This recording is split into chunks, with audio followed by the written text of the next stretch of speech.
Okay, I'll go on audio level. Okay, guys, thank you so much for your patience. Hi to you from, if you're catching us on IG Live. Hi to you if you're catching us on Facebook and YouTube Live.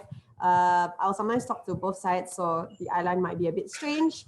Thank you. This is the first time we're going to live stream across 3 platforms. I think it's time that we all learn how to do more things that are more tech savvy as this becomes really and truly the new normal for the next few weeks.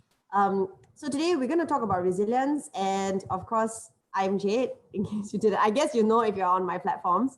And we're going to talk to Stephen Lew, who is the founder of the School of Positive Psychology and also a positive psychology practitioner. So he is kind of like the expert in this. I am still learning, and I'm learning from him, and I hope to learn from all of you as well. So let's all learn together. Today, we're going to talk about the topic of resilience. What is resilience, firstly, Stefan? Okay, I think resilience is just what we went through. that's number one.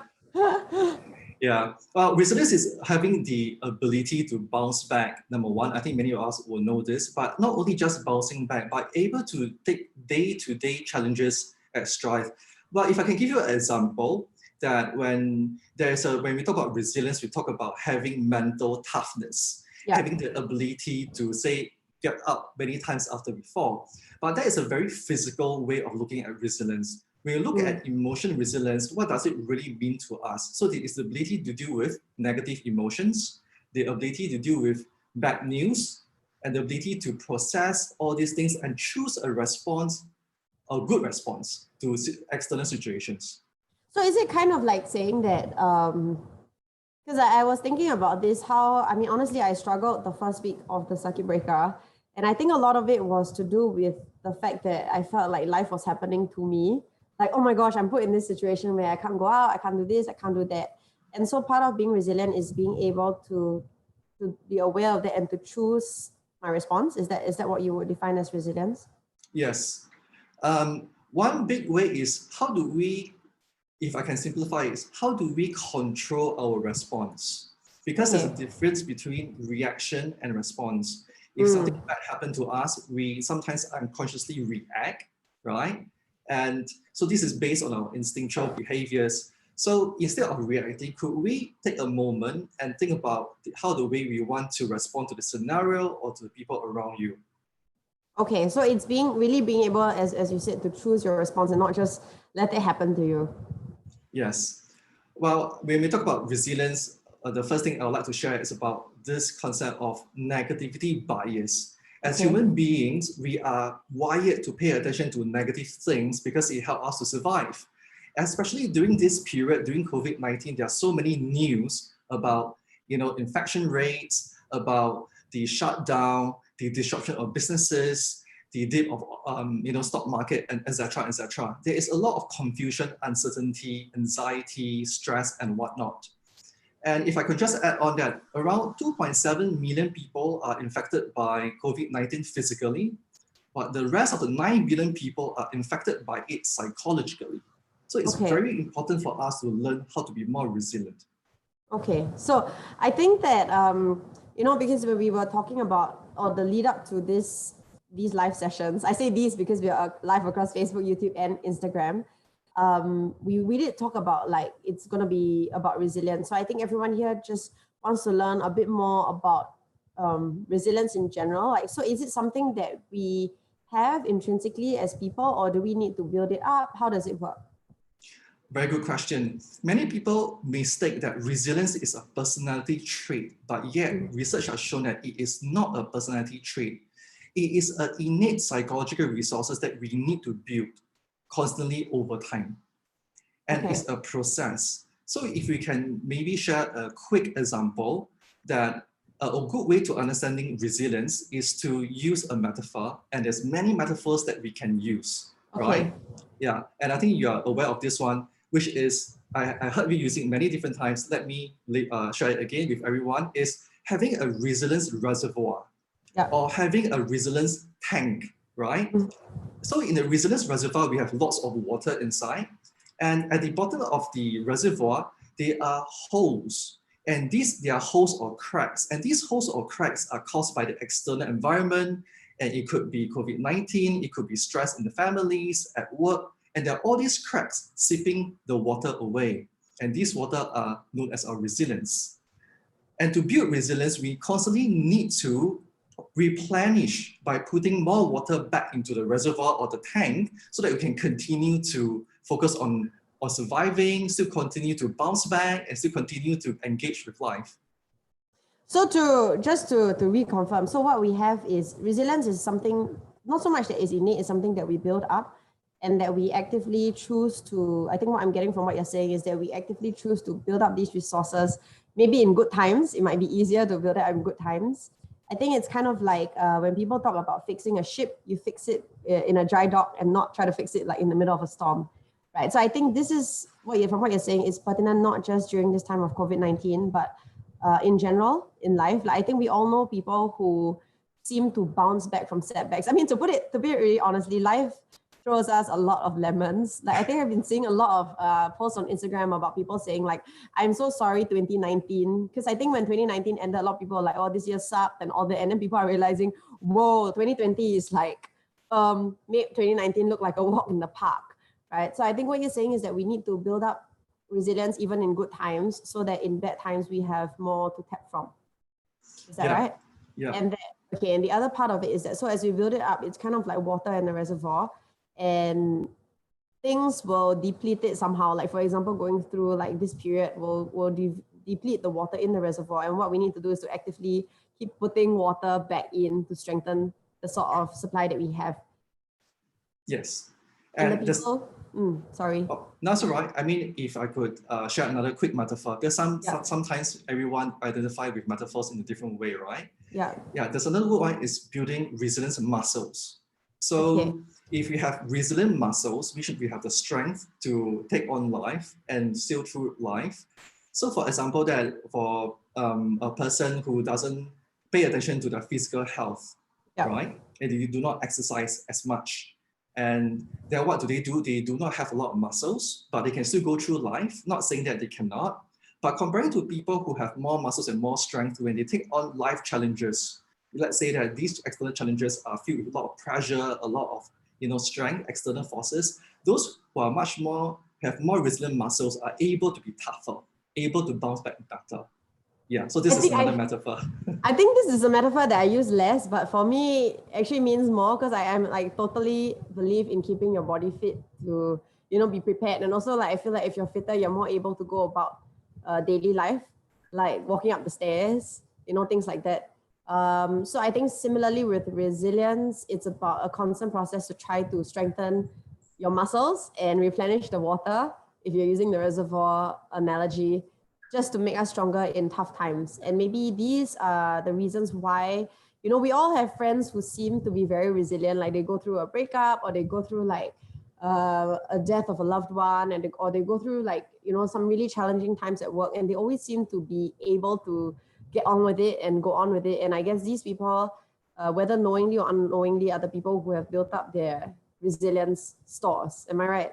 Yes, definitely. Okay, so $1 million question, right? And I know Stefan is always like, oh, I'm always like, go, right? But I think the $1 million question then is, since we understand resilience a lot better, and we understand that we need to build up our stores, then what is it that we can do to build up our stores of resilience so that we are better able to cope with life in general and better able to cope with adversity when it happens?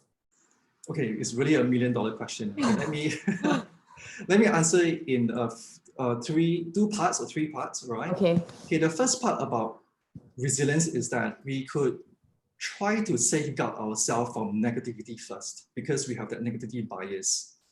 The first tip or skill I will share would be do not trust everything your mind tells you.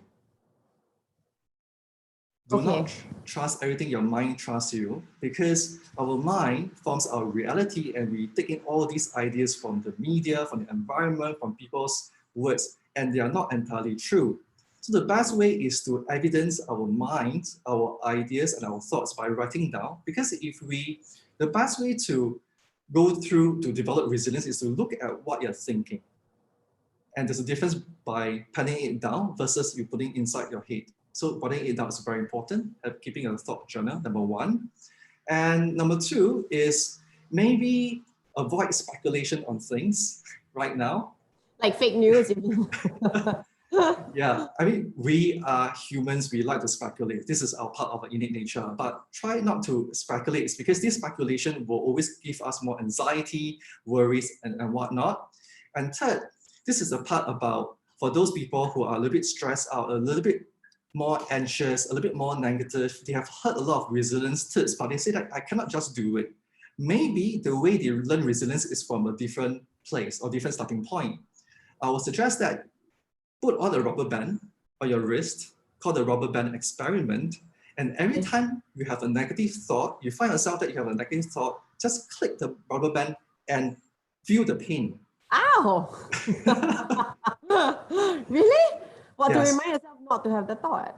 Now, this is to train the first part of resilient awareness, because there are many people, they feel that they are immersed with their negative thoughts. They're swimming in their head all day. So the best part to create awareness is to be aware how many times that we have a negative thought, a negative emotion, or a worry. So click the rubber band is a great psychological experiment done with school kids to businessmen to many people. I highly recommend it. Oh, okay, that one sounds pretty painful. If would it work a more less painful version? Like maybe if I were to have a negative thought that I write it down, does that help us in the same way, or do you need to feel a bit of the actual pain for it to fit? Well, there are many people, when they have a negative thought, they are away from their phone or they're away from a piece of paper. They do not have a time to arrive to that material. If they just click themselves in a very gentle way, not too hard, but they can feel the pain, the signal the pain on their wrist will send a signal to their brain to register that, hey, I have a negative thought today. And by the end of the day, they will know that, oh, how many negative thoughts I have for one day. You can start comparing one day with the other. Okay, and then what you're saying is just being aware of the number of negative thoughts that one has will help us to be less negative and hence more resilient. Yeah, that's one way, the prevention, the first stage. I'm gonna go, I'm sorry, I'm gonna go one step back to what you said about keeping like a so-called journal of your thoughts. So you're saying that in general, maybe we should try to write down our thoughts as they happen or at the end of the day, which is better? Well, if you have time to write it as it happened, I will highly encourage. And the reason being so is because that sometimes we forget our thoughts immediately, almost immediately once we have them, right? So if you have the habit to write it down immediately, do so. I will highly recommend it. It's a great habit. Okay. Yeah. Okay. Sorry. Then you were gonna say your next step. I'm just trying to break it down because, I think for me, like when instructions are a bit more specific, then I'm more likely to engage in them. And for the second part about resilience, I mentioned to you, one is more on preventing the negative event. But I'm also not suggesting that we should ignore the negative, right? Okay. Yeah, it's not that we should be just highly positive. It is not sustainable. So try to lower down the negativity. And then on the second part, build the resilience muscles. How do we build these muscles? There's one acronym which I like a lot. It's called ACT, ACT, right? Okay. So the first act, I think you will be the expert in this, is called activities, right? Oh yeah. Yeah. Go out, stand out, do a sport, perspire. The best way is to go for a run. If you don't want to run outside, run around your house in circles. It doesn't matter. As long as you perspire, right? You can do squats, everything. You are the expert for this. As long as you perspire, you change your physiological system, you change your emotional state, you develop a muscle, right? Okay. Yeah. And C stands for calming. So do things that will calm you down. Is it like watching a relaxation video, listening to music that's relaxing, do mindfulness meditation, or you could just make yourself a cup of hot tea. You know, my fiancée Alice, she always make hot tea for me, so I'm always comforted. Yeah, so there are many things that you can do for C, right? And T is train your mind. It's the best time for you to do different sort of activities like hang out with your friends, be connected with your social ones. So you can train your mind, read out on books, go on watch documentaries instead of watching a movie, go out and sign up for courses online. There's a lot of great courses right now, read books in positive psychology. There's so many, right? Train your mind. So, sorry, when you say train your mind, you mean to do something active that train your mind, almost like exercise for your mind. Is that what you're saying? Yes. Okay. If I could jump in and expand on that topic, Jay, why I say train your mind, I would like to highlight this, that many people think that resilience is connected to having strong mind power. Yeah. Okay, but it is not. Mind power has nothing to do with resilience directly. Because let's say, like I said, that can we think ourselves out of, can we use our mind power to think ourselves out of sadness? Very hard. Yeah. Can we use our mind power to think of how to drive a car if a person doesn't know how to drive a car? No. Cannot. So having strong mind power is not resilience. But training your mind is about doing things that will add on to your resilience. So there's a whole, so like I mentioned to you, you can do, let's say, the rubber band technique. You can also do mindfulness meditation, drink hot tea, keep a thought journal. There's so many things you can do. Train your mind. Okay, so what you're saying again is that resilience is not something that we have innately, we have to train it. The second thing is resilience is not just like telling yourself like, oh, I feel very, very negative. Just don't feel negative. No, don't feel negative. It's like all these other small steps that we are doing to sort of build that resilience muscle and that resilience reservoir that will help us to go through hard times easier, right? And so like some ways to do this, as you mentioned, is to keep like a journal if you can. I would say that for me, I use a lot of Google Notes. So I think then maybe what I will start doing is to write down the negative thoughts in my notes the minute I have them, right? Because the immediacy is more important to do it immediately, and we don't always have pen and paper and time to write it down. So I think typing out a quick something like note on your phone to tell yourself, okay, I just had a negative thought about this is kind of like an online journal that you can keep for yourself. Then of course there's the rubber band technique, which is ouch, but it's keeping a rubber band around your wrist, and every time you have a negative thought, you kind of ping yourself, not too hard. And then finally, I think you gave us the acronym ACT, which is A stands for activity. So I think in this time where we can't, I mean, yes, I'm a very outdoor sports person, but I've managed to be very active at home also, right? So you can like join a workout class, do some squats, do some burpees. If you're like, I can give you some fitness challenges since if you need some extra push. And then C stands for to calm yourself down. So that will include like maybe drinking tea, doing some meditation exercises, you know, something just to calm your spirit. This is hard for me, okay, but it's something that I've been practicing. And then C is to train your mind, which is something that I like, which is maybe to not watch mindless television and watch mindless, like to scroll mindlessly on like social media, but to actually do stuff that would enrich your mind and would teach you something and make you learn something. Am I getting it right? Yes. The summary? Definitely, definitely. Well, if I could add one more resilience activity, a very quick one. Yeah. It's a mindfulness activity that helps on resilience and break away from anxiety. It's called 5, 4, 3, 2, 1 method. It's very fast. Yeah. So you find yourself at a hard place or feeling a little bit distressed, you immediately think about 5, 4, 3, 2, 1. 5 is name 5 things that you can spot around you. Okay.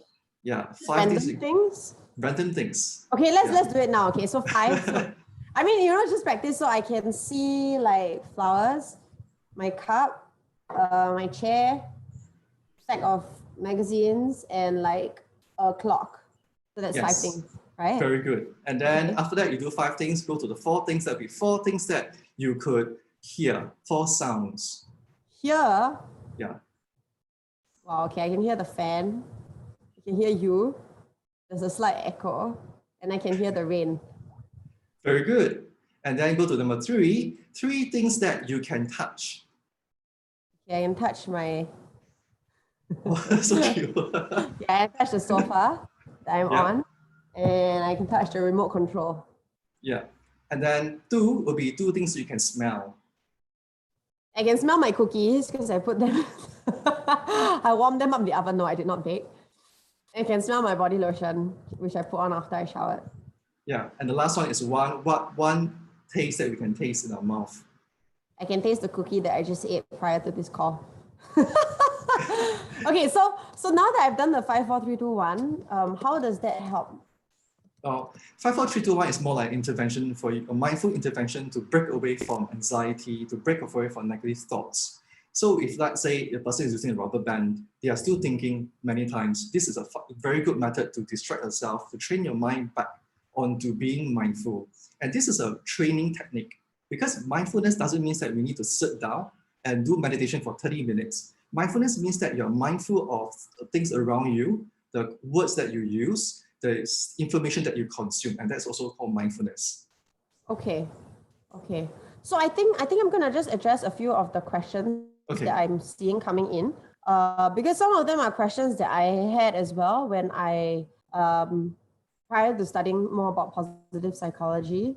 So Gyok, hi Gyok. So she said, does that mean to distract our negative thoughts so that we don't think about the negative situation that we're in? Distraction is a good technique, right? Yeah. I think, sorry, Steph, I think the question is it the point of like these exercises, is it purely to distract our negative thoughts? And what to do with our negative thoughts? I think the best way is to being mindful of these negative thoughts. By writing it down, you're being mindful rather than being occupied by it. There's a difference. Yeah. So number one, yes, we are distracting ourselves. And number two, we are re-managing our emotions. It is okay to feel negative thoughts. It is okay to feel negative emotions. But it's a difference between letting the negative emotions to overwhelm you like a avalanche and tsunami versus that I know that I feel sad today, it is okay. That is a difference. I think the other question that's coming in is, but doing stuff like this, it doesn't really so-called solve the problem? How long do I have for this? Keep it short. Okay. I'm telling Stephen to keep it short. Okay. As snappy as you can. Okay. Resilience is about process. It's not about the outcome. There will always be problems for you to solve because we are great problem solvers. By we are being great problem solvers, we will always look for problems to solve so that we have control or we feel better each time. But the problems will never stop coming, right? So if I could say that it's about building your awareness that there is a problem and then write it down and just let it be for a while. Because sometimes problems cannot be solved overnight, but at least the problems will slow down on triggering negative emotions and thoughts or anxiety for the person. Yeah, I hope that answers some of your questions. So it really, I think resilience is more about how to deal with problems because as we already said, life is life, right? There will always be problems, but we can choose to like, okay, I think I'm going to use this COVID-19 situation as like a problem, right? And I know it's a first world problem, but the fact is we are in the first world, guys. Okay. So from the point of view, just as people like us who don't have the disease, but we are, say, the problem of being stuck at home, the problem of feeling cooped up. I think we're all in that problem together, right? So, but then building resilience is finding ways to deal with this problem in a much happier way where you're not going to get depressed about it. And like I said, not just to maybe survive this period, but to actually do something good and to thrive. Because you can always see it as you have a lot more extra time to do the things that you've always wanted to do. Or you can feel like terrible every day and just be counting down like the days that the lockdown is going to be for. Am I getting this right, Stefan? Yeah, absolutely correct. If we can, what you just said is beautifully put together, and you also re-emphasize on the part of negativity bias. When we are biased towards negativity, we will pay attention to the problems continuously. Yeah. So take a step back and focus on other activities that you have learned today to replenish your resilience reservoir so that you can continue to focus on your well-being, and that's important. And if I can add on one more thing, some people they say that okay, I have a lot of negative emotions, a lot of negative thoughts, and it's very hard to just let them go, right? Okay, I find. Think of another metaphor: riding a bicycle, right? On a bicycle, there are two pedals. In order to move forward, we need to pedal both. So the left pedal is negative emotions and worries and problems. The right one is positive emotions, interventions, resilience. So we need these both to pedal forward. So if you keep focusing on one pedal, you will definitely fall down again and again, and you injure yourself and other people. So we need to pedal negative, positive to move forward. And that is resilience. Wow, I really like the analogy. That's the first time that I've heard it like that. And I think it's good because for me also, I mean, I'm getting some of the questions also. It's not it's quite similar to what I thought before, that like being resilient and being like in a state of good well-being and being happy in general is to always be literally like smiling and happy, but that's not it. I mean, negative emotions are not bad for us. It's just listening to what messages they're trying to tell us, like anger or sadness. There's a reason why you might be angry or sad, and it's dealing with it in a. I mean, you still will experience the anger or sadness, right? But dealing with it in a way that is not harmful to you and your loved ones, and a way that lets you get on with life quickly, and in the end, maybe you'll even learn and grow from it. Yeah, well said. Wow, I also can be like. Okay, gonna just take last few questions, guys. So maybe you can keep your questions coming on Facebook, YouTube, and IG Live. I'm, before we round up this session, I think one question that has come in also is, I don't really understand this question. Is struggling, holding on to it an act of resilience? Holding on to your problems, you mean? Sorry, May, I think your handle is 22nd 2020 May. Struggling or holding on to problems, you mean, is an act of resilience? I'm trying to see, is struggling holding on to something an act of resilience? Yeah. Okay, I'll try to answer the best way. Yeah. I just came across a very good quote yesterday. Alice and I were watching this movie, and I think that quote really stood out to me. Is we will die. We will not die if we fall into the river. Okay. But we will die when we choose to stay submerged in it. Oh, that's a good one. Yeah, that is a good one. Yeah. So that's a metaphor to answer you. Is it resilience? Well, if you hold on to the problem too long, you will sink with it. Right? So there are ways to go around it. So of course, I will highly recommend, there are different techniques for you to apply, and go back to the metaphor, which I really like. I hope that answered your question. Actually, I really, really like that. I think we're just going to take one more. It's slightly resilience and slightly more specific to dealing with these times, these difficult times. This is also from someone, I think Lobster Q44, your handle is. So you say COVID-19 lockdown day 23, home alone. I think one of the ways that we can increase resilience also, which maybe Stephen didn't touch on because I don't want to keep it snappy, is to work on your relationships. So, I mean, for me, I feel like that being a super extrovert, that has always helped me through. My relationships and my network is pretty strong. But what would you advise, Stephen, for someone who is alone and you're home alone and you live alone, and in this time, if you live alone, you kind of are alone until the end of the lockdown? What would be your advice? Thank you. I think you have already answered 50% of the Oh, really? question. Yeah, I just need to, you have answered the question. I'll just build on what you say. A big ingredient of resilience is social connections. 90% of our brain are hardwired to think about other people, whether we like it or not. Being alone doesn't mean that there's a difference between loneliness and being lonely, okay? So being alone, you can still be able to reach out to other people, and there are so many resources you can tap to. And it's good, and one big part of resilience is about having the ability to reach out despite feeling not confident. So reach out to people. There are people who care about you, and there are people who are out there in the same situation, wants to connect with you. Send a text message to an old friend. I believe that they will definitely reply to you, and join these group activities together. We need that social connection. And if I can add on, if let's say that you have done all these things, you want something to look forward to, right? Maybe I could suggest adopt a plant. I know this is a little bit different. I thought you were going to say adopt a pet, but I think a plant is safer, yeah. Yeah, I would like to say pets. Adopt a plant, because when you wake up each day, you have something meaningful to look forward to. And it's also about having a connection with another living organism. And that is about resilience too.